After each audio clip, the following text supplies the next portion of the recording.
Welcome to the Nonprofit Hero Factory, a weekly live video broadcast and podcast, where we'll be helping nonprofit leaders and innovators create more heroes for their cause and a better world for all of us. Da-ding. Hi, everybody, and welcome to an episode of the Nonprofit Hero Factory.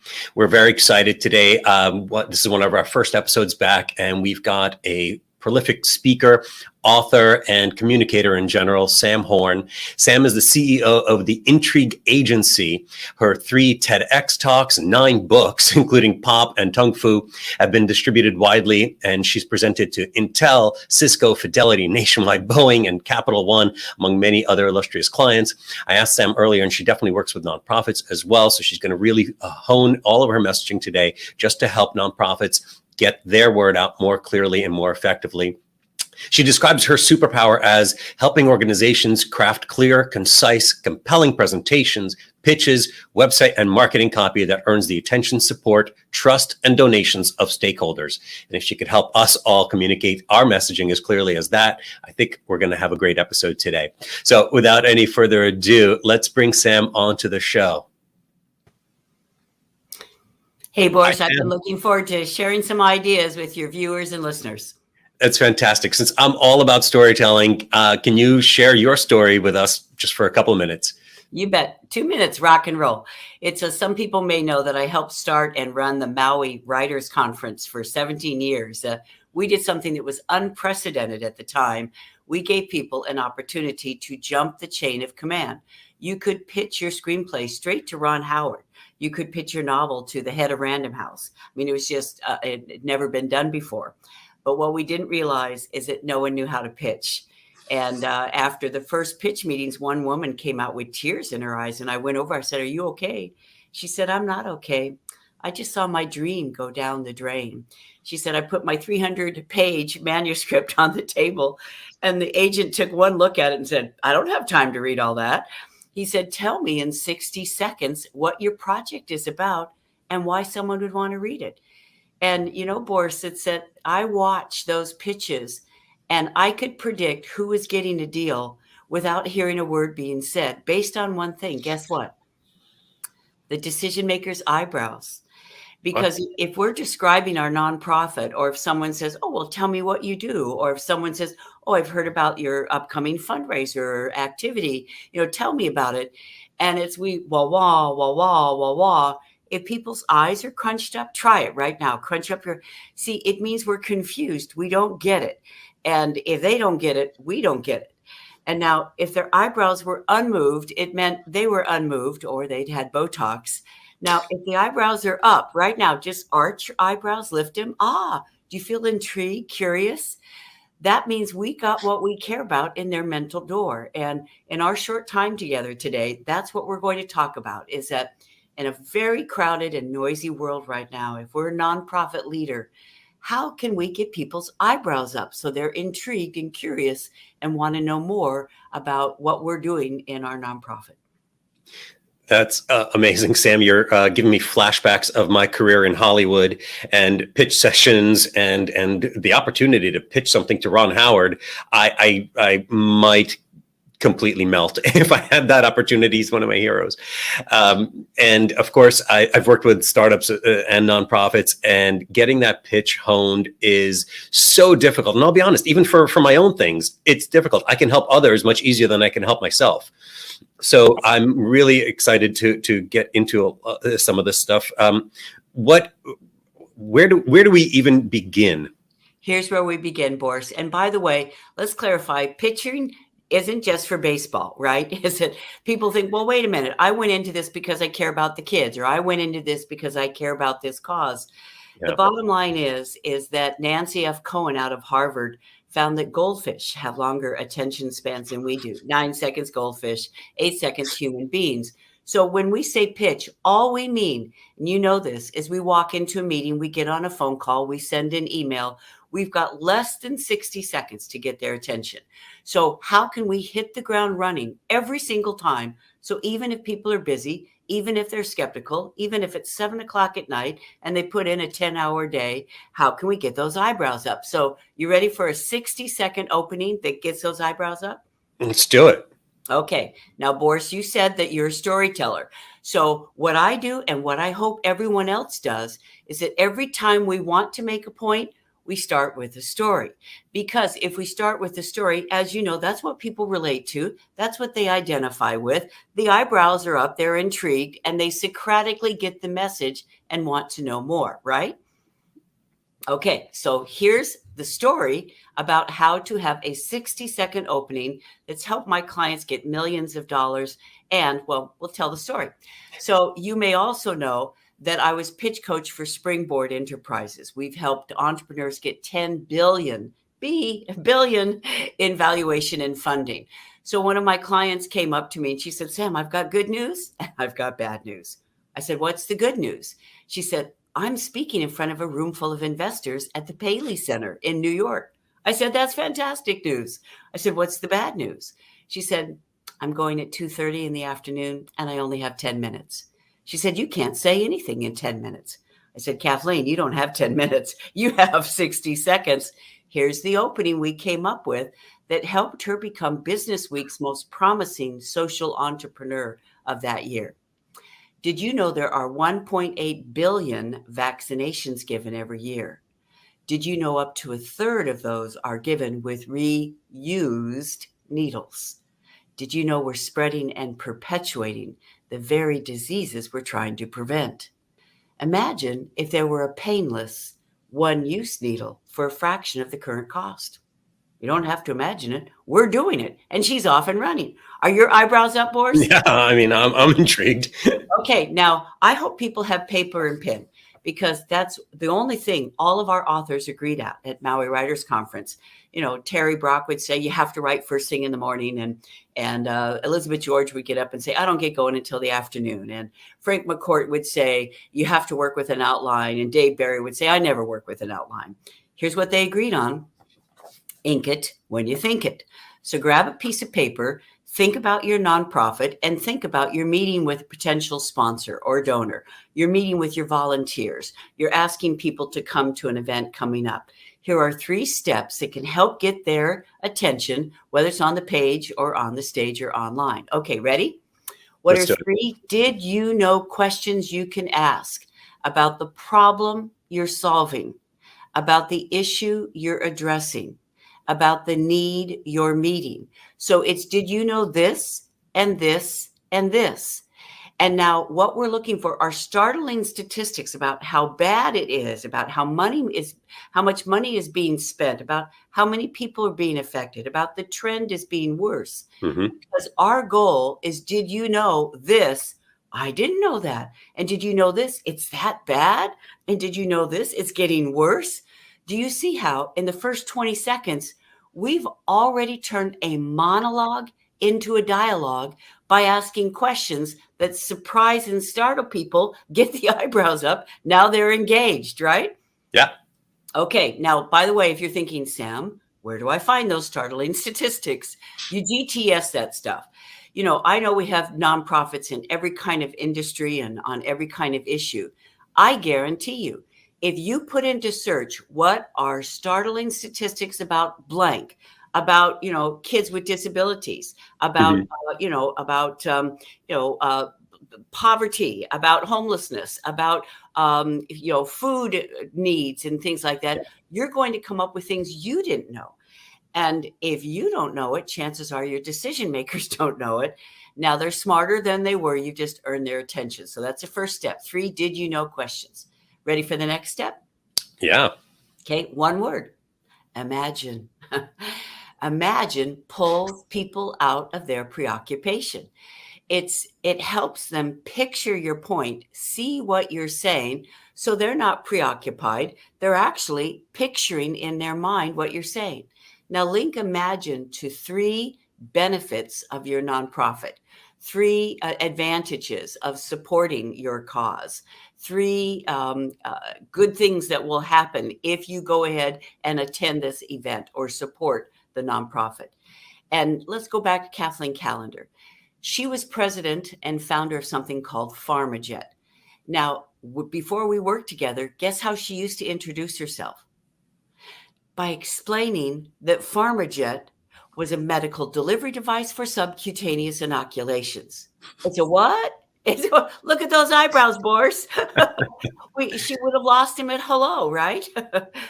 But now she's thinking about her decision makers. What are they thinking? Well, they're thinking about those reused needles, so we made it one use. They're thinking about those painful inoculations, so we made it painless.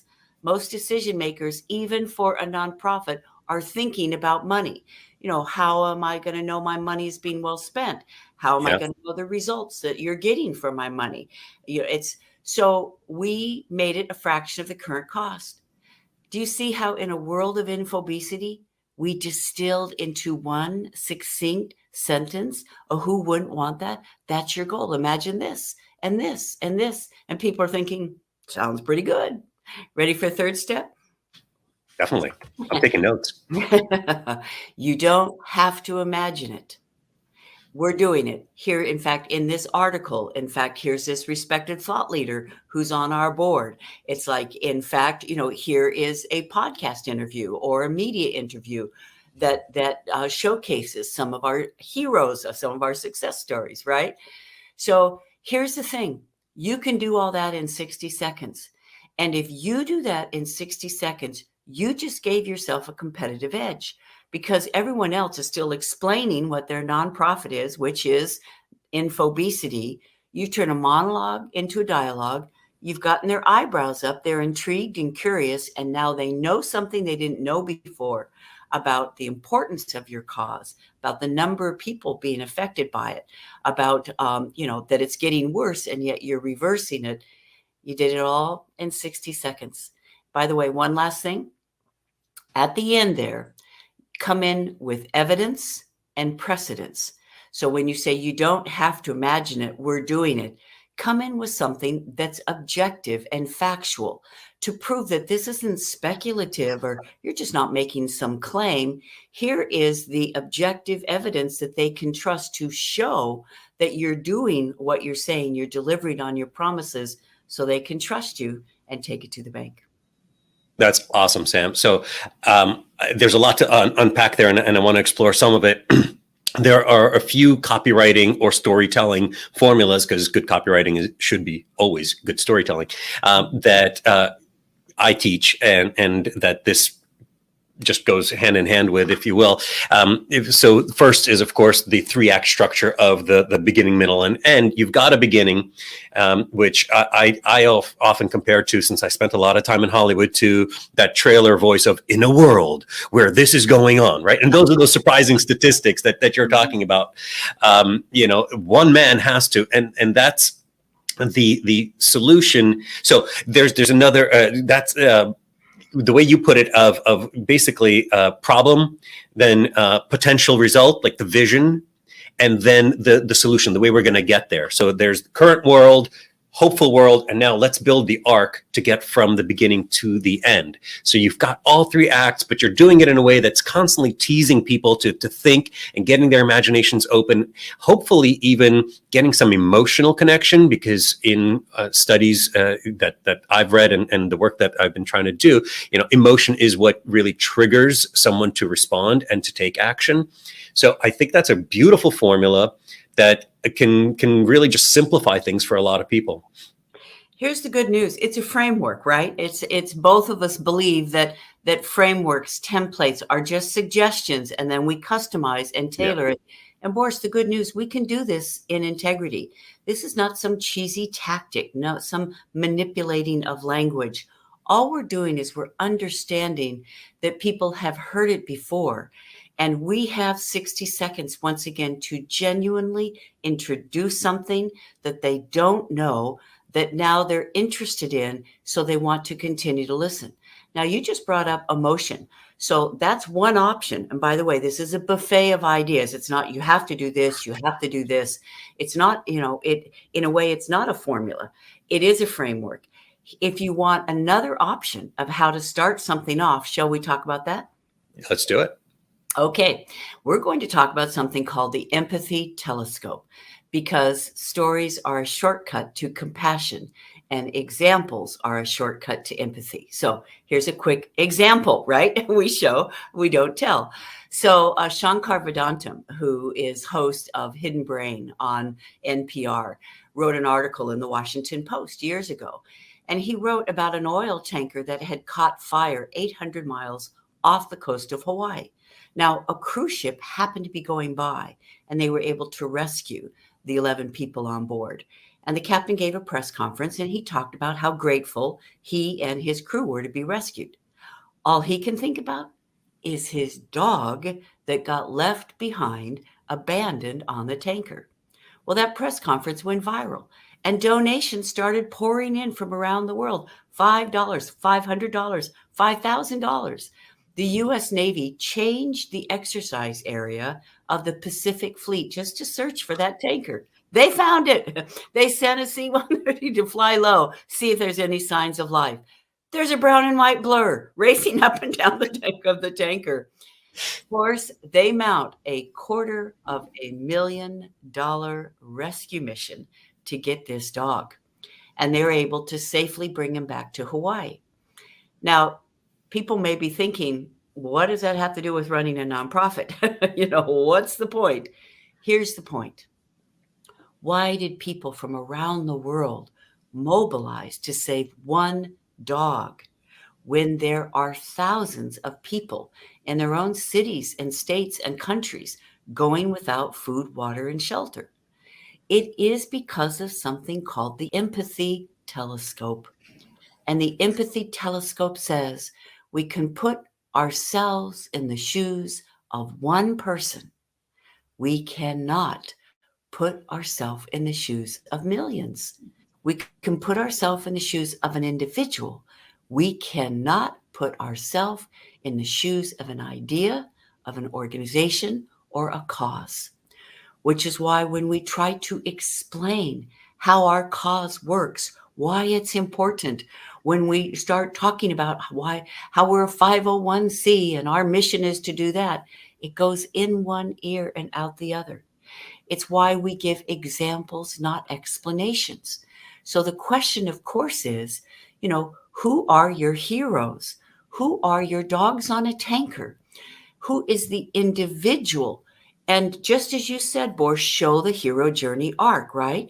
Show is, I'll always remember when Jimmy came into our, he came into our first event, and he hung in the corner and he felt like he didn't belong. And one of our hosts went over, or I'll always remember when, so start in the beginning. And then guess what? You're an author, you're a screenwriter. You're going to love this one. Guess what we do next? What do we do? We follow Elmore Leonard's advice. Elmore Leonard, great author, one of our favorite keynoters. Someone in the audience said, Mr. Leonard, why do people love your book so much? Guess what he said? I try to leave out the parts people skip. Guess what, Boris? Skip over the middle. That's where stories get bogged down, right? So we start when they came to us, and then we fast forward. And would you like to know the transition that helps us skip the middle that bogs down the story? Absolutely. 3 months later, and in our second activity is the next time they came to one of our events. So see, we skip over the actual weeds of actually how that happened, and we go to the happy ending.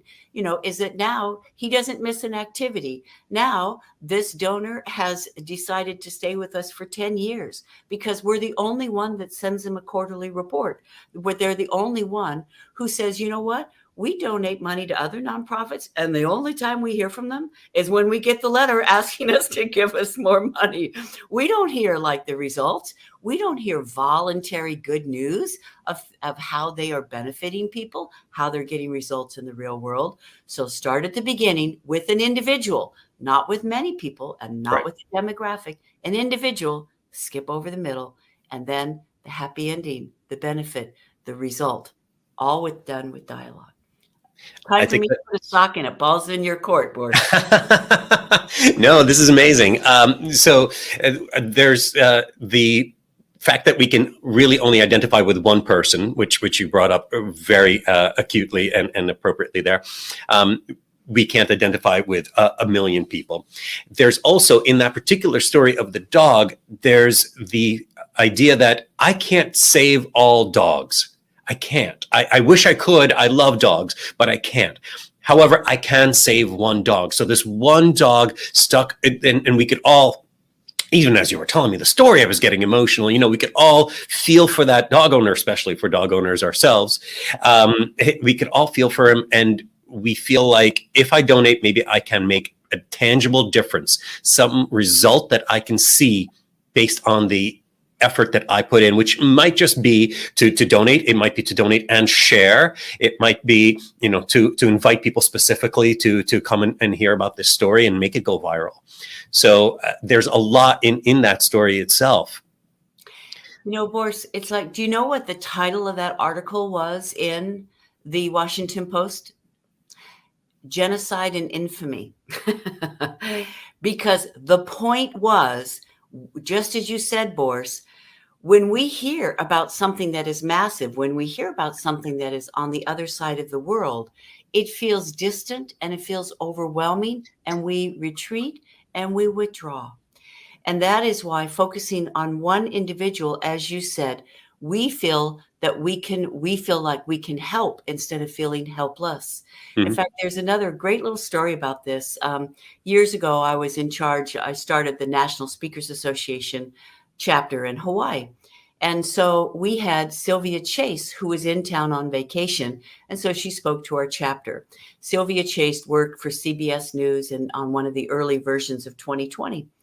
And I'll always remember she had a show that she wanted to do, and her producers would not approve it. So she jumped the chain of command and she went into Uncle Walter Cronkite, because she knew if she pitched her idea to Walter and he said yes, that it would be a yes.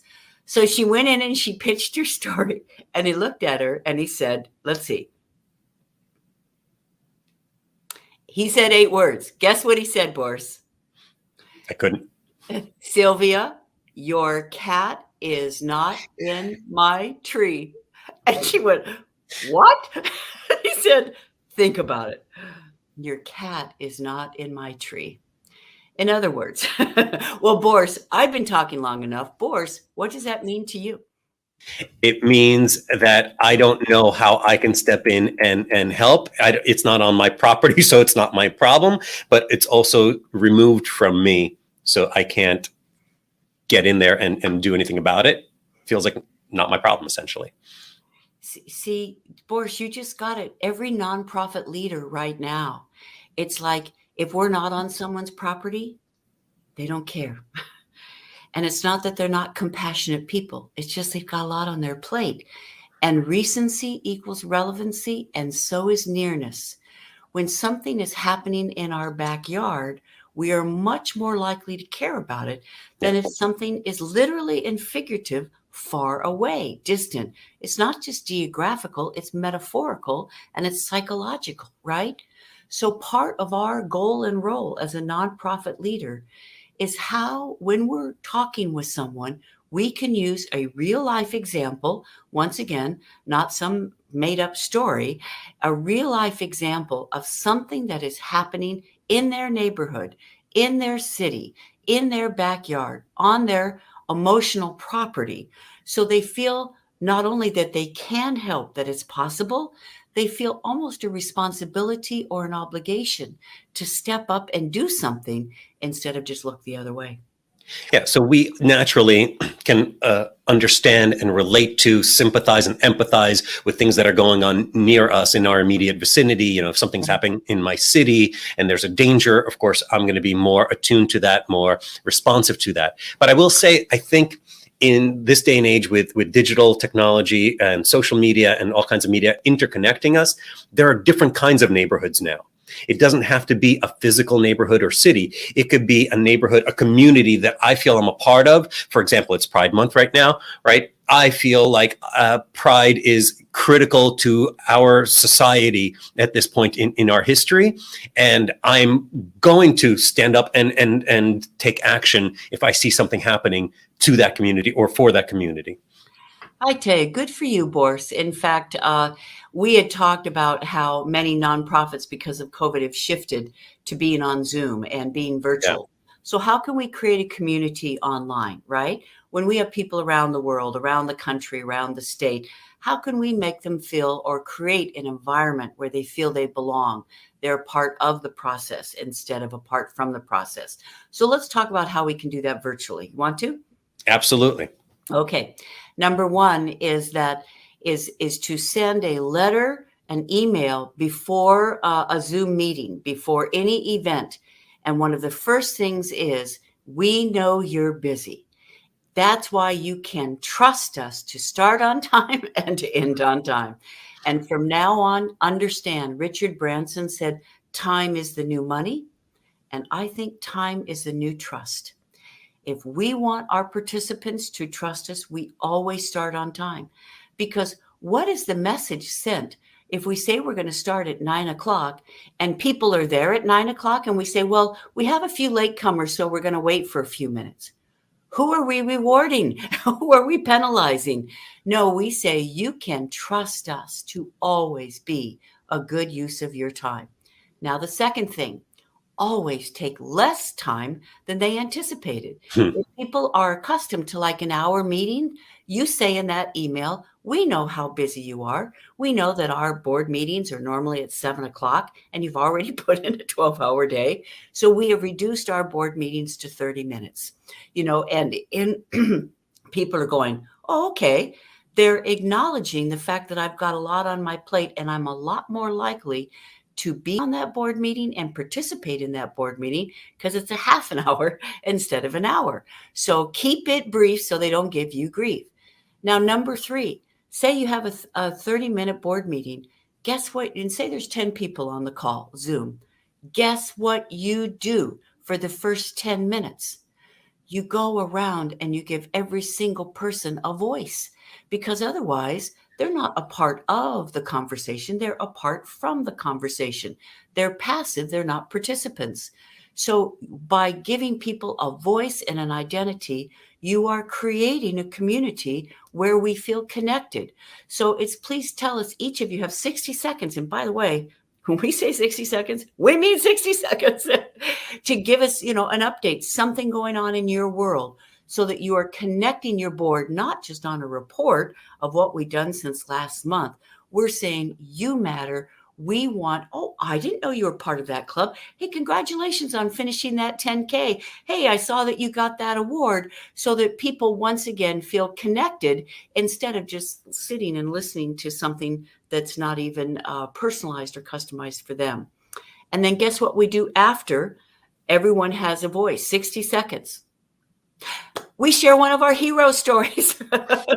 We don't go right into our budget report and what we've spent, we say, here's a 2-minute story of something actual that happened that was a win for the organization that can help you feel proud to be on the board of this.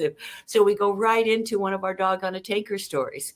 So, and then, then we go into the report, etc. And at the end, do you know what we always do? We set up a pipeline, because we warm up a cold communication. Do you know how most people start a Zoom meeting? You ready? Put yourself on mute.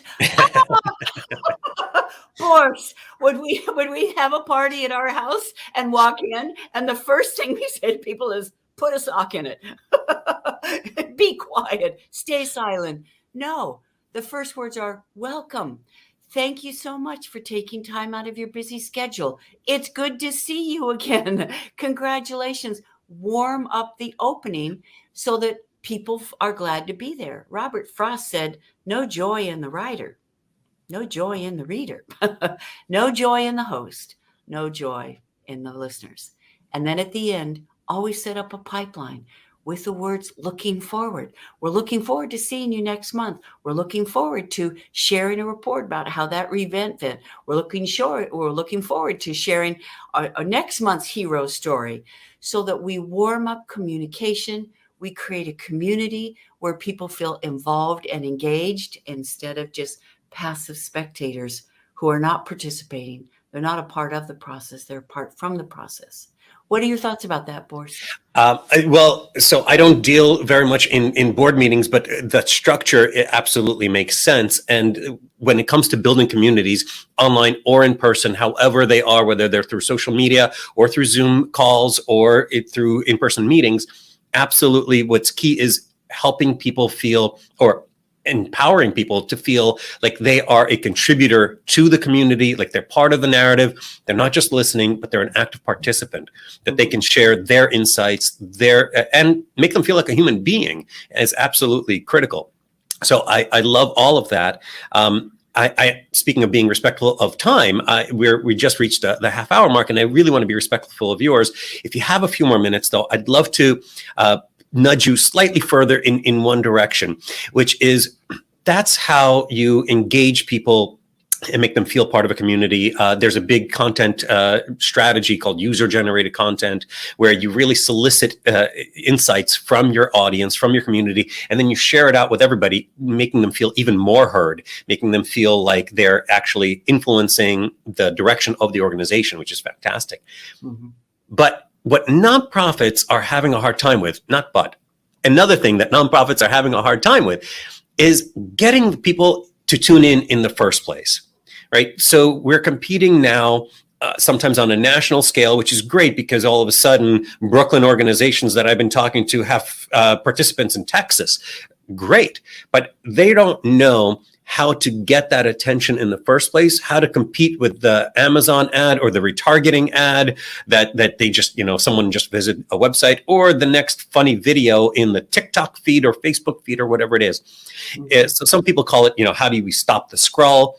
Others are just simply asking, how do we rise above the noise? And of course, I have my theories, but Sam, I really want to hear yours. Well, great question, Boris. I believe in something called 60-second stories. We've already talked about we don't have 10 minutes or we have 60 seconds. So here's one of my favorite examples is that I believe we turn an elevator speech into an elevator story. And so here is a story. My son, Andrew Horn, started Dreams for Kids DC. And when people used to say, so what do? He said, I run a nonprofit. End of the conversation. Boris, we don't want to end the conversation. We want to open the conversation. So from now on, don't tell people what you do because if they get it, they'll go, oh, end of the conversation. If they don't get it, they'll go, huh? And now they're confused. Uh-oh, we lost him at hello. Instead, do what Andrew started to do. He would jump right into the Jerry story. He would talk about how Jerry had cerebral palsy, that the first time he came to an event, his mother was very concerned about him. He'd become very withdrawn and introverted, bordering on depression. And so Dreams for Kids DC had a policy where they would assign someone to every single kid who showed up at one of their activities, whether it was with the Nationals, whether it was at the White House, whatever. And so the first time that Jerry was there, Betty was his host.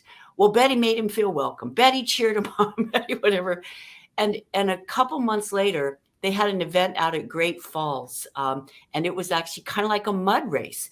Now, Jerry is on crutches, and doing the mud race at Great Falls was quite a challenge.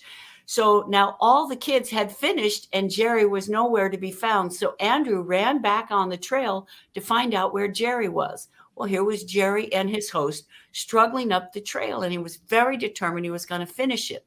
Well, now you cannot make this stuff up, Boris, is that Andrew runs back, gets volunteers to line the trail so that they can cheer him on and let him know it's just a couple hundred yards ahead. While the volunteers along the trail are cheering Jerry on, a van from, I think it was Channel 9 shows up, and Leon Harris, one of the great broadcasters in Washington, D.C., tumbled out of the van. The camera crew came out. They saw all the commotion, and they started filming Jerry come over the crest of the hill. Jerry, Jerry, Jerry, Jerry. And they caught as he finished that race in Great Falls with everyone cheering him on. And Leon goes over and he sticks the mic under his face. He says, Jerry, how's it feel? And Jerry says, I'm a winner. I'm a winner. Andrew doesn't talk about being a 501c and all their different activities and No, he tells Jerry's story. And so I'm asking every nonprofit leader who's listening to this, do you have your Jerry stories in 60-second videos on your website? Do you have your Jerry stories on your Facebook feed, on your YouTube channel? Because on the bottom line, it comes down to, are we sharing true, real life examples that show what we do in a way people can identify with it, in a way they want to support it, in a way they want to recommend it, in a way they want to get involved with it? If so, that's how we stand out in a noisy world. Very cool. Great story, by the way. Thanks right there. Yeah. Mm-hmm. So Sam, tons of value here. Thank you so much for sharing all of that with us. We're going to have it all in the show notes. We'll have the transcript of this. We're going to have all of it for all of our viewers and listeners to consume in any way that they prefer to, really, on their time. I ask everyone if there are any tools or resources that, based on your expertise and insights, you would like to share or you would like people to check out once they're done consuming this content. Well, thank you, Boris. Yeah, of the books that I've written, there are 3 that are particularly useful for nonprofit leaders. One is called Tung Fu, and it's how to deal with difficult people without becoming one ourselves. It's been sold around the world now for more than 25 years, and this can help us deal with someone who's upset or unhappy. It can help us deal with a sensitive or stressful situation. So Tung Fu will be helpful. Also, I wrote a book called Pop. And Seth Godin said, a third of the way through this book, you're going to be begging to hire Sam as your consultant. So Pop helps you come up with one-of-a-kind names and positioning and messaging that can help, whether it's your content online or whether it is a pitch to a donor or a funder. It can help it capture people's attention. And then Got Your Attention is based on this whole idea that people are busy and distracted, and how can we hit the ground running, and how can we communicate in a way that really is intriguing. People haven't heard it before, and we get what we care about in their mental door. Awesome. We're going to have links to all of these in the show notes. If viewers do want to, or listeners do want to follow up with you directly, or what's the next step in their journey that they should take? They can go to my 2 things. Go to the website, which is intrigueagency.com. So it's Intrigue, INTRIGUE, Intrigue Agency. And if they go to the section called Pop, we actually have workshops where we work with organizations and we help. What are your goals for this year? What do you want to have happen? Now, how can you help make that happen by making all of your communications intriguing and strategic and smart, and purposeful, so that they develop that. And also is that if you go there, the second way is just get in touch with us personally. Just reach out to Sherry, CHERI, at intrigueagency.com. She's my business manager. She can answer your questions, or we can do a webinar for your organization, speak at your annual conference. I'd love to continue the conversation. Thanks so much, Sam. And we'll have links to all of those as well in the show notes. I really appreciate your time today. The perspective that you put on things, the way that you frame them, I think is going to be helpful to a lot of organizations. And you're basically doing my job for me, convincing them that they need to tell stories, they need to tell good stories, and do it in a way that's going to really connect with audiences and get them to take the actions that we want them to take to make a better world.